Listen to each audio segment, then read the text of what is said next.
missing someone. This is the Echo Cast, episode 12. I am Morgan, aka Bond Diesel, and we have some stuff to talk about, right?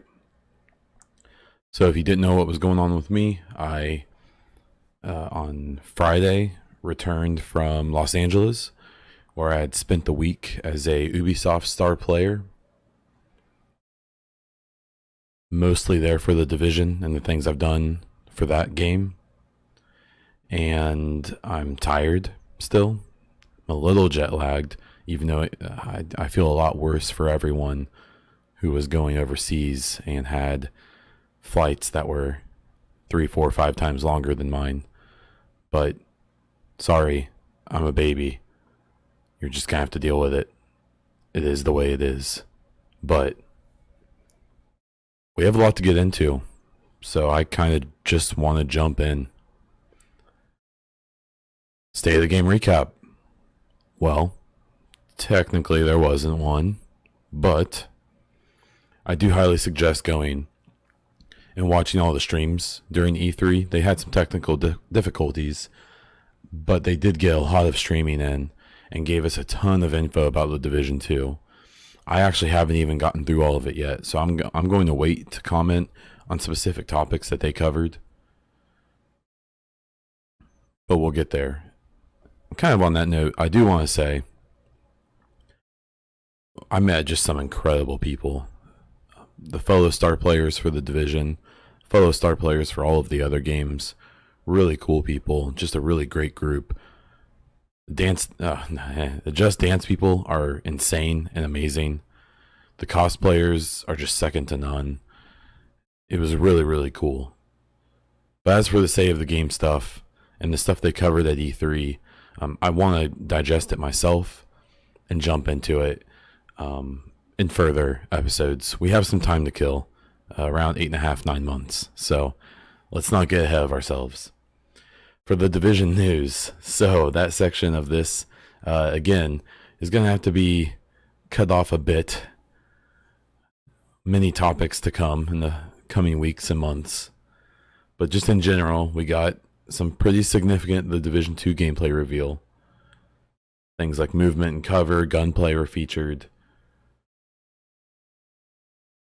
Things like talking about the upcoming raid, random events, settlements, how much focus they have on the end game. That's something that's really exciting for me.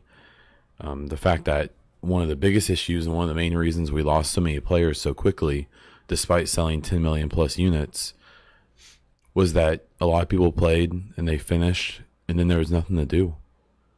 Even when Falcon's Lost came out and things like that, the gear drops were rough. There were some really significant bugs, if anyone remembers climbing ladders and flying across the world. There was just a lot wrong. There's still some of those same issues going on these days. There are not very many, honestly. But the big things, the RPG mechanics, the loot drops, the things like that, are in a significantly better spot. And I really hope that all of this talk that we're hearing about a focus on endgame for the Division 2, almost a year before it comes out, is a good indication that at the very least there's going to be stuff to do.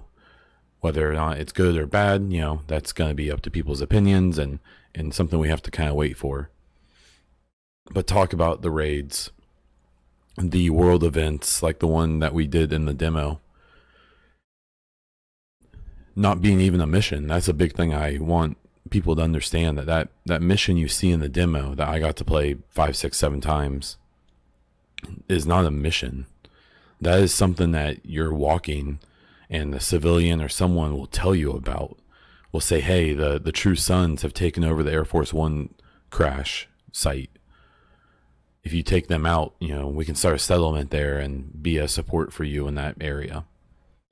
So that's a big thing I think people need to remember.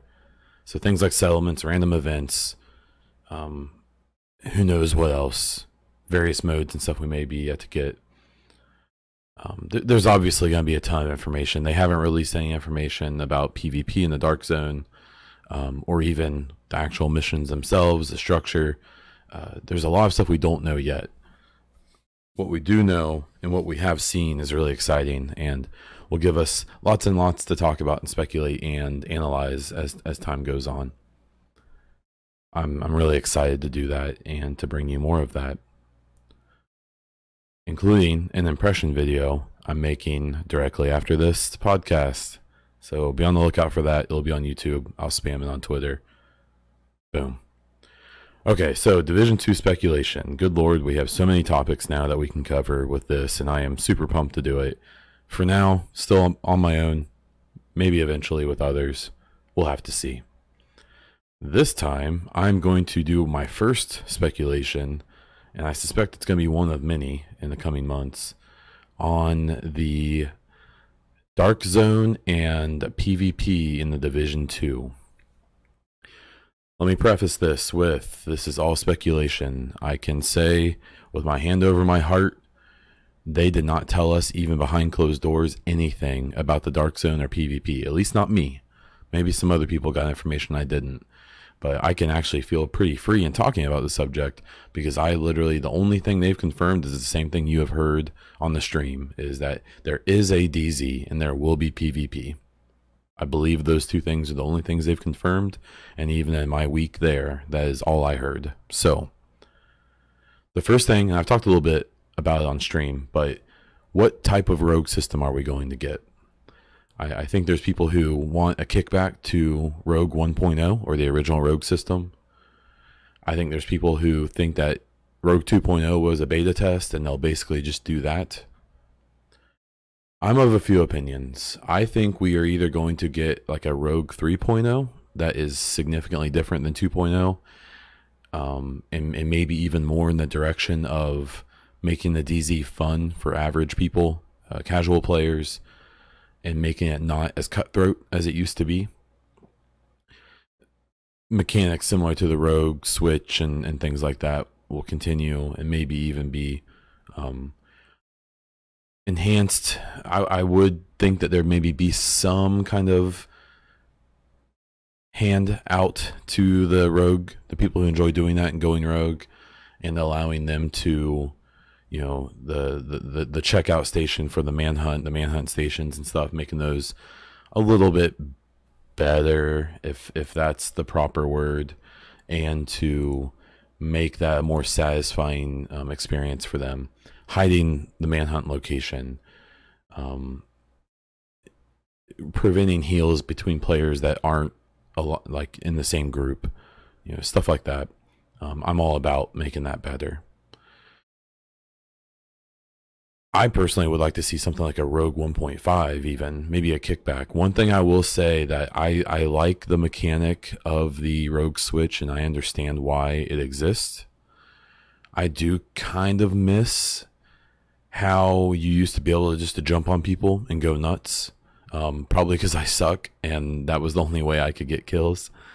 But some of that tension has been reduced, and I get that. On the other hand, being able to figure out some way to allow players to switch while they're moving, that's a criticism I heard and actually kind of argued against.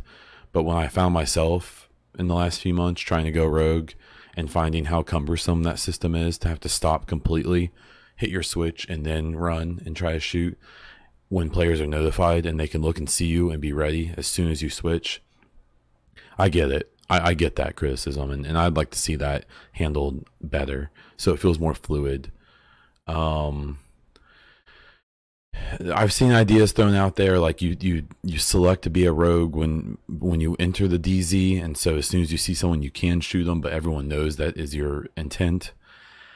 I don't know. That's tough. I've seen even people saying that you should have to like pick to be a rogue or a shade agent, and that you'd be permanently marked. I don't know how that would work. And maybe that's a great solution. In my brain, it just doesn't make sense. It doesn't seem like it'd be good, but I could be wrong. I don't know. I'm not going to try to pretend to be the expert on the DZ. I know a lot about it. I've seen a lot. I've heard of it, a ton of opinions. I feel like I can give a opinion on it worth hearing. But I would never try to pretend that my opinion is better than anyone else's. Unless someone said like that there should be no PvP and get rid of rogue, then I would say that they're just wrong. But yeah, so the type of rogue system we're gonna get, I think, is going to be very interesting, and I think they are going to need to make sure that they mold that reveal and plan it very carefully, because they need to either give us all of the information about it or just enough that people will feel satisfied and be anticipatory, but they need to make sure that the messaging is on point when the PvP/rogue information does come out. I assume in the next few months. I'm guessing this beta is going to be towards the end of the year, this fall, this winter, and then obviously the game coming out late this coming winter, early spring, depending on where you are. They're just going to need to be extremely careful with that messaging, because while I do believe the Division is a PvE game and that's where most of the focus should be, a big part of longevity and a big part of the Twitch, the streaming appeal, content creators, things like that, PvP is a dynamic system that can help the health of a game long time, on top of tons of PvE activity, new PvE activity. There is a part of the community I do think deserves to enjoy their experience in the PvP side of things. I don't want it to be the focus. I think that there may be some people who overestimate how much a community is hardcore PvP. I think there's people who think it may even be a majority. If I had to guess, it's like 5 to 10, maybe 15% of the community that regularly PvPs. I know that sounds insane, but I am very willing to believe that that's the case. But I still think that that part of the community deserves to be respected, because while it may represent a small number of the overall player population, if this game and if the devs and everyone involved in the game wants it to have a healthy content creation, a nice, fun to play, as balanced as possible PvP game is going to be really good for the Division 2. And even as someone who probably won't participate much in it, unless it's really good, if it's awesome, I'll definitely do some PvP. I really want to see that, just for the health of the game long term. Time to kill and how it's going to impact PvP. I'm kind of switching off the DZ at this point.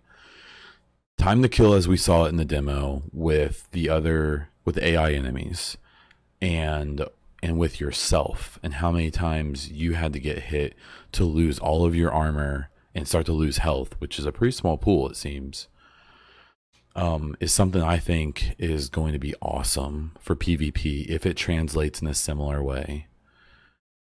If you were sloppy and tried to face tank, or just tried to be out of cover, just firing, it seemed like there was a big aggro for people out of cover and a lot of damage taken out of cover. I'm under the impression there actually isn't this big modifier when you're out of cover to the damage you take. It's just simply that you take a lot more damage than you used to, and you seem to have less health, and the time to kill is a lot lower.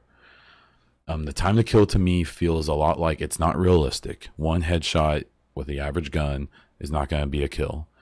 But it seems like they've definitely swayed the time to kill between the current time to kill in the Division 1 and a realistic time to kill. It definitely leans more towards the realistic, but it's not realistic. Let me be very clear. But you do get a lot of rewards for using accurate gunfire, hitting headshots, forcing enemies out of cover using your skills and grenades, and flanking, using the movement to get around your enemies, the people that you're fighting. And while we haven't PvP'd yet, I highly suspect that that's going to be a big part of it, is exposing the people you're fighting out of cover so that you can use the low time to kill to melt them and kill them. So that transitions into talking about cover and movement. I've seen some, I don't want to call it fit throwing, but that's kind of what it seems like from people who are afraid that the way to play the game is going to switch from what it currently is, where it's pretty much PvP wise, people never taking cover because that's a death sentence. you're just asking to die almost immediately if you do that, in most cases, unless you're doing something dead eye or something like that. But even then, you're pretty dependent on a good group or being WIDs.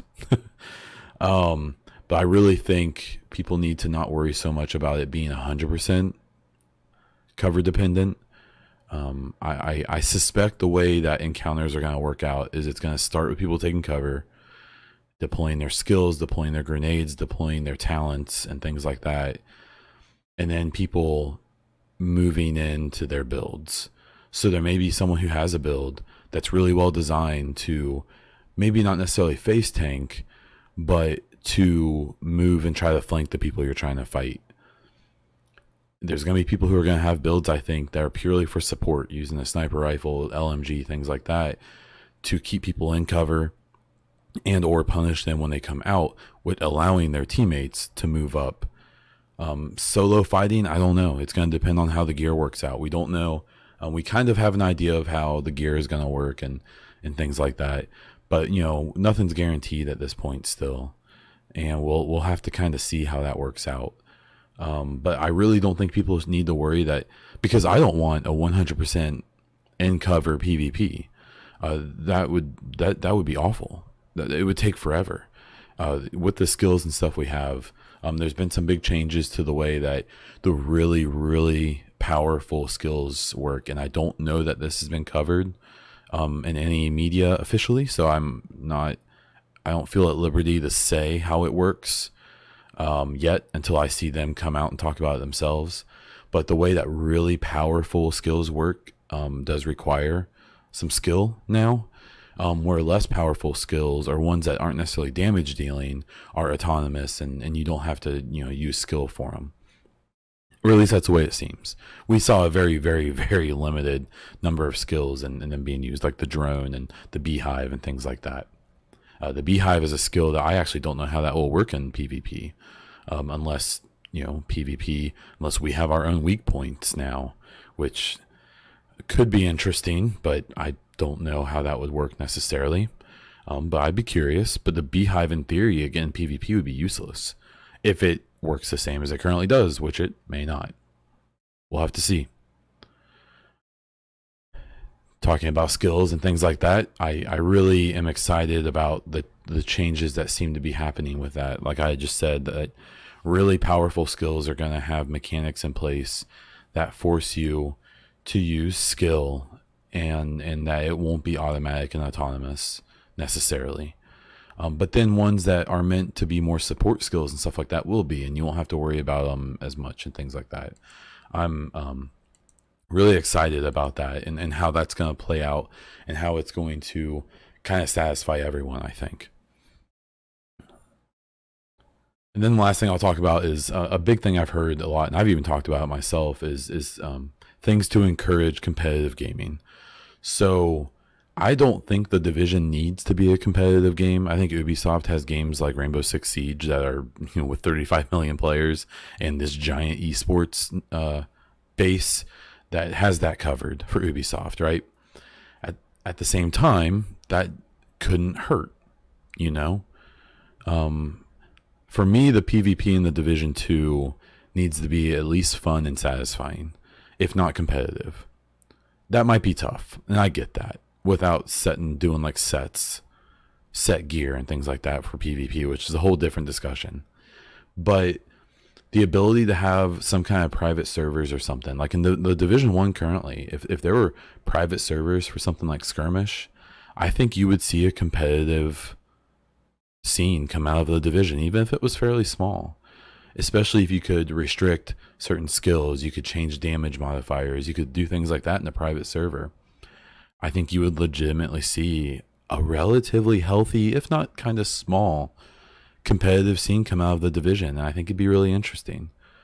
And that's something that, while for me personally, it's not a requirement for the Division 2, I see from a health perspective and someone who wants the Division 2 to be a very healthy and a very liked and enjoyed game by as many people as possible, and to get some good press and get some good vision on it, some kind of private server system, or the ability to run your own tournaments and things like that, could be extremely good for the division. I don't again, I don't think it's required. I don't think it has to be there, but I sure think it'd be great for the game if it was, because if all this PvE stuff looks as good as it's gonna look, and if the PvP is as good as I think it can be with all these changes, that one more step into some kind of private server system, or being able to host your own tournaments and stuff like that, man, I really can see the potential and how great that could be. I think people need to be cautious about what they expect. I think people need to be realistic about what this game really is and who it's really meant for, and in the overall grand scheme of things. But as much as even my pleb PvE self fully recognizes how all of these things I've talked about could be really important for the game and its longevity, even if it's for, a quarter of the game, the people who play it. So there's my speculation. There's the things I want and the things I think may happen. Let me know what you think. Twitter, in the comments here, YouTube, wherever you're seeing this. Heck, DM me on Twitter. I'm happy to chit chat about it. I plan on covering this again multiple times, especially after we get a little more information. As soon as we get any information, maybe the proper thing to say. When it comes to content updates, I'm going to give away the Division 2 shirt that I bought at E3. You can buy those online, so it's not super exclusive, but it's free. It's going to be a medium-sized shirt that you'll be getting. Details about that probably on Sunday. Tomorrow, if you're listening to this later. I'm also going to give away one of the prints from E3, which were only being sold at E3. I'm under the impression they will not be sold anywhere else. Now, don't think for a second I didn't buy one of these for myself first. I'm definitely selfish in that way. But I actually bought two, and I cannot wait to give one away. The shirt giveaway, I think I'm going to do for like a week on Gleam and add some new ways to get that. The print giveaway I might do for like a little bit longer, because I think that one's going to be in pretty high demand, and that we may not do that until July. I think I may hold off a little bit. I had some really cool conversations with Sage and some other people that really, this week really, as fun as it was and as crazy as it was, it definitely, made me put a lot of things into perspective. I wouldn't have been there had I not have done the stuff I've been doing. At the same time, when I was there, I'm going to be totally honest, I was very homesick, and I missed my wife quite a bit, and did a lot of thinking about how much time I'm spending on this content and streaming and doing everything. I don't necessarily plan on changing that, but I definitely do plan on refocusing. One, on my personal life, on my own health, losing weight, on my beautiful wife, who's been nothing but supportive, but could probably use a little more attention than I'm currently able with everything else I'm doing. As well as the actual content I'm doing. As a spoiler here, if you haven't noticed, which is fine if you didn't, my Discord and Facebook are being deleted if they haven't already been at the time that you hear this. I just couldn't dedicate the time to them to really dedicate like I needed to. Discord looks like it's really awesome, and I'm a part of some really great Discord servers. I'm actually a mod for the Engon server for Ubisoft, as well as a member of a few really great Discord servers, like the Bombshell Jackets, the Bullets and Beer, I believe. Bombshell Jackets Sitrep, they have a great one, and Uber Timmy and some other ones. So that's where we're going with that. Maybe I'll try those again one day if things get a little bit bigger. But I just didn't want to feel like I was doing something not 100%. So we shall see. Moving on to some other gaming news. I got a code for Jurassic Park Evolution, the roller coaster tycoon / Jurassic Park game. I've only played about an hour and a half, 2 hours of it, but it is a freaking blast. If you enjoyed those types of games, it's really cool. There's multiple islands, I think 5. I'm still just on the first one. I'm under the impression that the other islands have their own unique challenges and catastrophes that can happen. So I'm excited to check those out. I wanted to talk about Anthem, because Anthem is a game that I really want to be good, because I really want other games to play and not just the Division. Even if I primarily play the Division and the Division 2, which I suspect I will and have been, it's variety is the spice of life. You really don't want to just do one of anything always, unless it's like breathing or having your heart beat or something. But I have to admit, I watched the E3 conference, and like I don't care. It seems good. I'm sure it's gonna be great. It looks good. Has some cool stuff. But like when I watched it, I really expected at the end to be like, oh wow, Anthem's gonna take the next step. And instead I'm like, oh cool, Destiny, Titanfall, Iron Man looks really neat, I guess. And people keep comparing it to the Division, and I guess in some very basic way, like looting and shooting, I guess. But like nothing else about it. It's like more sci-fi. It's more aerial stuff. I just don't. I went from being like, man, I cannot wait to see stuff about this game, to being like, oh, okay, I'll see how it looks when they release it.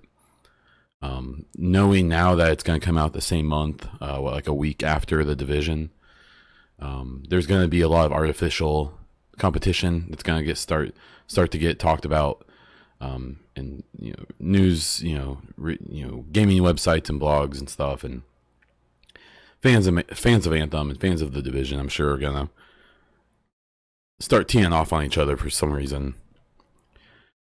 But I do still hope that it ends up being a really good game with lots of great stuff to do. But I can be totally honest, I just don't. My hype died for it. And then when they announced that there won't be PvP at launch, that sure sounds like the mistake that Wildlands made. If Ghost Recon Wildlands released with PvP, it seems like it still did well. But it would have done even better, significantly better, in my opinion, had they had PvP at launch. Because the PvP in that game is great. I'm someone who doesn't really care for the single player. But the PvP Ghost Wars is really, really good. And I enjoy playing it. There's a few things I'd like to see changed to make it better. But I love jumping on for 4 or 5 matches. It's a lot of fun. But I'm afraid Anthem's going to make that same decision. And honestly, I would almost say that Anthem should just skip the PvP. If you're not going to have it at launch, screw it. Put all that money and all that time and effort into new and interesting PvE content, pushing the story, pushing interesting activities, doing new stuff. Because that community who wants the PvP is going to buy that game now, assuming it's coming eventually. If it comes 2 weeks later, that might work. If it comes a month later, maybe that'll work. If it doesn't come for like 3 months, 2-3 months or longer, those people will all be gone. They'll be bored. They will have left for whatever patch of Destiny has come out, or the Division, or any multitude of other games that are going to come out that are going to satisfy that immediately. And heaven forbid the Division would do the same thing. Maybe there won't be the DZ and PvP at launch. That'd be awful. That'd be a really bad idea. But for Anthem, that's the type of game, and even just in general, I just wonder what PvP would even look like in that game. So, I don't know. I went from being super excited and really hoping that would be like my second game to realizing that I need to look for a new one probably. Even if it ends up being great, even if I end up playing it, my excitement for it has definitely declined. And now I kind of put it back down with, 4 or 5 other games that I'm kind of excited for, rather than being like the Division and then Anthem like it was. So, we'll see. And then the last one, if you haven't seen footage from Resident Evil 2, the remake they're doing, if you played that back on the PlayStation back in the day, with PlayStation 2, I believe, it looks so cool. It's different. It's third person now. It doesn't have the old camera angles, which I hope there's no one who really wanted that still. But it looks really, really good. One thing surprises me, that headshots on the zombies aren't instant kills. It's interesting. It's a neat mechanic, I guess. I'm curious too how that works out in the long run. It looks like it takes 3 or 4 shots to the head to kill. I assume because the aiming's so much easier now, they had to get rid of that instant hit because you could just mow through everybody. But we'll see. But check it out. If you have not seen the Resident Evil 2 remake footage, it looks really cool. I don't even have a PlayStation. I won't even probably play it, but I'll definitely pay attention to it and see, maybe watch some walkthroughs or something. So that was it. I could do a 4-hour podcast with everything I'd like to talk about, but I do want to spread it out. It means 3 months of EchoCast already, which blows my mind every week. I don't think I've missed one. The one last week was pretty short. It was a little weak. Let's be straight up. I get it. And the numbers reflect that. And that's okay. I understand. With the podcast, I can't pay as much as SoundCloud wants for the episodes. It's too much. I just can't do it. To be able to have them all available, they want like $25 a month. I can't afford that. So I'm going to have the most recent, maybe 5 or 6 episodes on SoundCloud. That's probably still the main one I'll advertise. But I am using Google Music and Anchor. Both of those should have the entire collection. I'll make sure those links are available as well if you ever want to go back and check them out, or if this is the first one you've listened to. Other than that, you can find me on Twitter, YouTube, and Twitch as Bond Diesel. You can find me on Instagram as BondDiesel_Twitch. I want to thank UTB Doug for being my lone and beautiful patron. And that's all I have for you. So this was Bond Diesel. And until next time.